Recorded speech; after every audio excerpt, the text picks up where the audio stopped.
ఏపీలో ఎస్ఐఆర్ ప్రక్రియ కొనసాగుతోంది. ఎస్ఐఆర్ ప్రక్రియ గడువు నిన్నటితో ముగియాల్సి ఉండగా కేంద్ర ఎన్నికల సంఘం మరో 10 రోజుల సమయం పెంచింది. ఈ అవకాశాన్ని ఎన్యూమరేషన్ ఫామ్ ఫిల్ చేయని వారికి ఎంతో ఉపయోగపడుతుందని బీఎల్ఓలు అంటున్నారు. ఇప్పటివరకు ఫామ్ అందని వారు ఈ 10 రోజుల సమయాన్ని ఉపయోగించుకోవాలని బీఎల్ఓలు సూచిస్తున్నారు. దీనిపై మరింత సమాచారం మా ప్రతినిధి హరికిషన్ అందిస్తారు. ఎస్ఐఆర్ ప్రక్రియ జరుగుతున్నటువంటి విషయం అందరికీ తెలిసిందే. స్పెషల్ ఇంటెన్సివ్ రివిజన్ దీనికి సంబంధించి ఇప్పటికే పలు రాష్ట్రాల్లో కూడా కేంద్ర ఎన్నికల సంఘం పూర్తి చేసింది. ఇప్పుడు ఆంధ్రప్రదేశ్ వంతైంది. అయితే నిన్నటితో కంప్లీట్గా ఈ సమయం అయితే ముగిసిపోయింది. మరోవైపు రాజకీయ పార్టీలతో పాటు చాలా వరకు కూడా ప్రజా సంఘాలన్నీ కూడా వీటిపై అభ్యంతరం వ్యక్తం చేశాయి. అంటే వీలైనంత వరకు కూడా పర్సంటేజ్ రాలేదు, మరింత సమయం కావాలని ఇటు వైసీపీ అలాగే వామపక్షాలు అయితే కంప్లీట్గా మరొక 2 నుంచి 3 నెలల పాటు ఈ ప్రక్రియను పొడిగించాలని డిమాండ్ చేశాయి. మరోవైపు పార్టీలకు సంబంధించినటువంటి విజ్ఞప్తులన్నీ కూడా పరిగణలోకి తీసుకున్నటువంటి రాష్ట్ర ఎన్నికల అధికారి వివేక్ యాదవ్ మరొకసారి కేంద్ర ఎన్నికల సంఘానికి కూడా విజ్ఞప్తి పంపడం జరిగింది. ఈ నేపథ్యంలోనే స్పందించినటువంటి కేంద్ర ఎన్నికల సంఘం మరొక 10 రోజులు ఈ ప్రక్రియను పొడిగించింది. ఈ 10 రోజుల పాటు ఇప్పటి వరకు ఎవరైనా ఈ దీంట్లో అంటే ఎన్యూమరేషన్ ఫామ్ అనేది ఫిలప్ చేసుకోకపోతే దాంతో ఫిలప్ చేసుకోవాలని చెప్పేసి కూడా సూచించడం జరిగింది. ప్రస్తుతం మనం విజయవాడ వద్ద ఉన్నటువంటి ఉండవల్లి సచివాలయంలో ఉన్నాం. ఇక్కడ కొందరు బిఎల్ఓస్ ఉన్నారు, వారిని కూడా కదిలించేటటువంటి ప్రయత్నం చేద్దాం. చెప్పండి అమ్మా, ఈరోజు ఎన్యూమరేషన్ ఫామ్ అంటే ఏంటి, దాంతో ఏ కాలాల్సి ఉంటాయి, దాంతో ఏ కాలం ఉంటుంది, ఎలా ఫిల్ చేయాలి? అందరికీ నమస్కారం అండి. ఇక్కడ నేను ఇక్కడ బూత్ లెవెల్ ఆఫీసర్గా వర్క్ చేస్తున్నాను. ఎన్యూమరేషన్ ఫామ్ ప్రతి ఒక్కళ్ళు ఓటు ఉన్న ప్రతి ఒక్కరికి ఎన్యూమరేషన్ ఫామ్ వస్తుంది. అందులో వాళ్ళకి సంబంధించి ఇక్కడ వాళ్ళ డీటెయిల్స్ వస్తాయన్నమాట. పేరు, ఓటర్ ఐడి నంబరు, వాళ్ళ అడ్రస్, వాళ్ళు ఏ సీరియల్ నెంబర్లో ఉన్నారు, వాళ్ళు ఏ బూత్లో ఉన్నారు, ఇవన్నీ వస్తాయి. దీనికి సంబంధించి మనం ఎన్యూమరేషన్ ఫామ్ ఎలా ఫిల్ చేయాలి అంటే ఇందులో 3 రకాలు ఉన్నాయి. మొదటిది ఫోటో. మన ఐడెంటిటీ కార్డులో ఫోటో అనేది ప్రెజెంట్ ఫోటో ఎన్రోల్ చేసుకుంటే తర్వాత వచ్చే 10 సంవత్సరాల వరకు మనం వెళ్ళి ఓటు వేసేటప్పుడు యూస్ఫుల్గా ఉంటుంది. తర్వాత రెండవది వచ్చేటప్పటికి 2002 డీటెయిల్స్ అనేవి రాయాలి. అసలు ఈ 2002 డీటెయిల్స్ ఎందుకు ఇచ్చారు అంటే ఎస్ఐఆర్ అనేది 2002లో లాస్ట్ టైం జరిగింది. ఆ జరిగినప్పటి నుంచి ఇప్పటి వరకు ఎంతమంది కొత్తగా వచ్చారు, ఎంతమంది చనిపోయి ఉన్నారు, లేదా మనకి బంధుత్వం ఎలా ఉంది అనే దాని గురించి 2002 కాలంలో రాస్తాము. సపోజ్ 2002లో ఈ ఓటర్కి ఓటు ఉన్నదనుకోండి, అతను ఏ నియోజకవర్గంలో, ఏ జిల్లాలో, ఏ సీరియల్ నెంబర్తో ఓటు వేశారు అనేది ఇటు సైడ్ కాలంలో రాస్తాము. అలా కాకుండా అతను అప్పటికి ఓటు లేదు, తర్వాత కొత్త ఓట్లు వచ్చినాయి అనుకోండి, వాళ్ళకి వాళ్ళ రక్త సంబంధికులు అంటే వాళ్ళ నాన్న కానీ, వాళ్ళ అమ్మ కానీ, వాళ్ళ నానమ్మ కానీ, వాళ్ళ తాతయ్య కానీ ఓట్లు ఉన్న వాళ్ళు, ఇప్పుడు ఓటు లేదు, వాళ్ళ బ్లడ్ రిలేషన్ ఎవరైతే ఉన్నారో వాళ్ళకి సంబంధించిన డీటెయిల్స్ తీసుకొని వాళ్ళని ఇందులో ఫిల్అప్ చేస్తాము. తర్వాత మూడవది, ఇందులో ఇప్పుడు ఉన్న ప్రెజెంట్ ఓటర్ యొక్క డీటెయిల్స్, వాళ్ళ పుట్టిన తేదీ, తర్వాత ఆధార్ నంబర్, తర్వాత మొబైల్ నంబర్, తర్వాత వాళ్ళ నాన్నగారి పేరు, తర్వాత వాళ్ళ అమ్మగారి పేరు, తర్వాత పెళ్ళయి ఉంటే వాళ్ళ భాగస్వామి పేరు రాసేసి ఇక్కడ సిగ్నేచర్ ఆఫ్ ది ఎలక్టర్ది చేస్తారనమాట. చేసేసి మనకు అందజేస్తారు ఫామ్ అనేది. ఇందులో మెయిన్ కీ రోల్ ఏంటి అంటే 2002కి మ్యాపింగ్ అయ్యి ఉండాలి.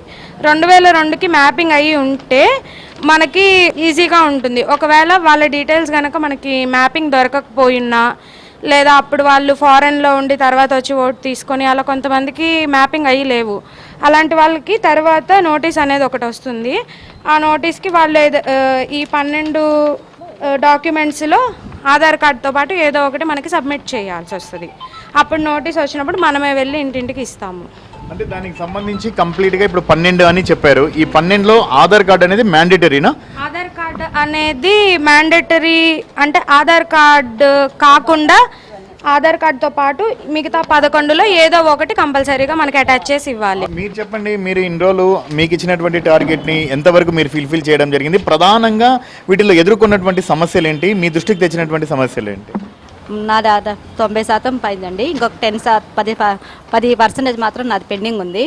అందులో డెత్తులు ఉన్నారు, ఇక్కడ నుంచి కొంత వెళ్ళిపోయిన వాళ్ళు ఉన్నారు, మైగ్రేషన్ వెళ్ళిపోయారు, కొంతమంది ట్రేస్ అవుట్ అయిన వాళ్ళు ఉన్నారు. అంటే ఇక్కడ ఆల్రెడీ ఉన్నారు వాళ్ళందరితో, ఇప్పుడు ఎక్కడ ఉన్నారో అర్థం కావట్లేదు వాళ్ళు. వాళ్ళని ట్రేస్ చేయడం కోసం మాకు కొంచెం ఇక్కడ ఇబ్బంది అయింది. మిగతా మాత్రం ఓటర్స్ అందరూ ఉన్నారు. 2002లో ఉన్నటువంటి మ్యాపింగ్ ప్రకారం వాళ్ళు ట్రేస్ అవుట్ కావట్లేదు. 2002లో వాళ్ళ అమ్మ నాన్న ఇక్కడ ఉండకుండా ఎక్కడో ఉండుంటారు వాళ్ళు. అప్పుడు అక్కడ వాళ్ళకి ఓటు ఉంటుంది, కానీ ఆ పిల్లలందరూ ఇప్పుడు కోడలుగా కూర్చుంటారు ఇక్కడ. వాళ్ళ అమ్మ నాన్న ట్రేస్ చేయడం ఇబ్బందిగా ఉంది.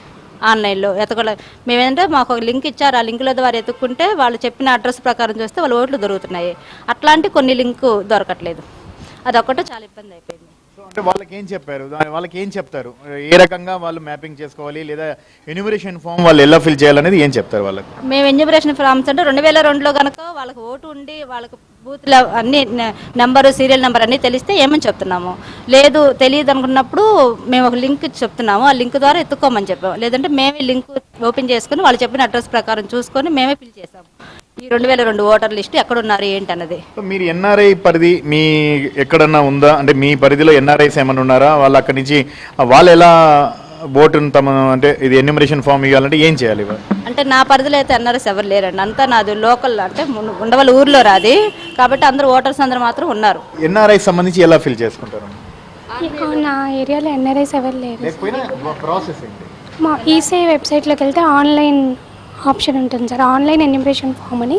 వాళ్ళు ఆన్లైన్లో వాళ్ళ ఫామ్ ఫిలప్ చేసుకుంటే బిఎల్ఓ లాగిన్కి వెళ్తుంది. బిఎల్ఓ అప్రూవ్ ఇస్తే కనుక వాళ్ళది ఇంకా ఓకే అయిపోతుంది సార్. అది మాకు లాగిన్లో కనపడుతుంది. బిఎల్ఓ కూడా ఆన్లైన్లో అప్లై చేసుకునే వాళ్ళ లిస్ట్ కూడా బిఎల్ఓ లాగిన్లో కనపడుతుంది. బిఎల్ఓ వెరిఫై చేస్తే వాళ్ళది వెరిఫికేషన్ ప్రాసెస్ అనేది కంప్లీట్ అవుతుంది. సో మొత్తానికి మాత్రం అది ఇప్పుడు మన దగ్గర ఒక ఎన్యూమరేషన్ ఫామ్ అయితే మన దగ్గర ఉంది. ఇది ఆల్రెడీ ఫిల్ చేసినటువంటి ఫామ్. ఒకసారి మనం చూస్తే ఇందాక ఎవరైతే బూత్ లెవెల్ ఆఫీసర్స్ ఇప్పుడు వీళ్ళందరూ కూడా 90% అనేది వాళ్ళకి ఇచ్చినటువంటి బాధ్యతను కంప్లీట్ చేశారు. అయితే సర్వ్ ప్రక్రియకు సంబంధించి కేంద్ర ఎన్నికల సంఘం మరొక 10 రోజుల పాటు పొడిగించడంతో మరీ ఎవరైతే 10% మిగిలిపోయారో వారిని ఫైండ్ అవుట్ చేసేందుకు కూడా వెళ్తున్నటువంటి పరిస్థితి ఉంది. ఏ ఫామ్స్ ఎలా ఫిల్ చేయాలనేది వీరు ఇప్పటికే ఇంటింటికి తిరిగి దీనికి సంబంధించినటువంటి ప్రక్రియను అయితే పూర్తి చేశారు. అయితే మరొక 10 రోజులు పొడిగించినటువంటి నేపథ్యంలో ఇంకా పెండింగ్లో ఉన్నటువంటి వారిని కూడా గుర్తించే ప్రయత్నం చేస్తున్నారు. సో మీరు కూడా దీనికి సంబంధించి ఇప్పటివరకు ఫిల్ చేయకపోయినా, ఎన్యూమరేషన్ ఫామ్ ఇవ్వకపోయినా, మీకు ఏదన్నా అనుమానాలున్నా కూడా జూలై 24వ తేదీ లోపల కూడా మీకు సంబంధించినటువంటి ఎన్యూమరేషన్ ఫామ్ ఫిల్ చేసి ఇటు సచివాలయంలో సబ్మిట్ చేయాలి. ఆ తర్వాత దాంట్లో ఏదైనా కూడా మార్పులు చేర్పులకు సంబంధించి నెల రోజులు సమయం ఉంటుంది, దాంతో మార్చుకునేటటువంటి అవకాశం ఉంది. ఒకవేళ జూలై 24వ తేదీ లోపల కూడా ఎన్యూమరేషన్ ఫామ్ ఇవ్వకపోతే ఖచ్చితంగా మీకైతే ఓటు హక్కు ఉండదని మాత్రం కేంద్ర ఎన్నికల సంఘం చెప్తోంది. కాబట్టి ఈ అవకాశాన్ని సద్వినియోగం చేసుకొని 10 రోజుల్లో ఇవ్వాల్సినటువంటి వారందరూ కూడా ఇచ్చేటటువంటి ప్రయత్నం చేస్తారని హెచ్ఎం టీవీ సైతం కూడా ఆశిస్తోంది. కెమెరామెన్ అలోక్తో హరికిషన్, హెచ్ఎం టీవీ, విజయవాడ.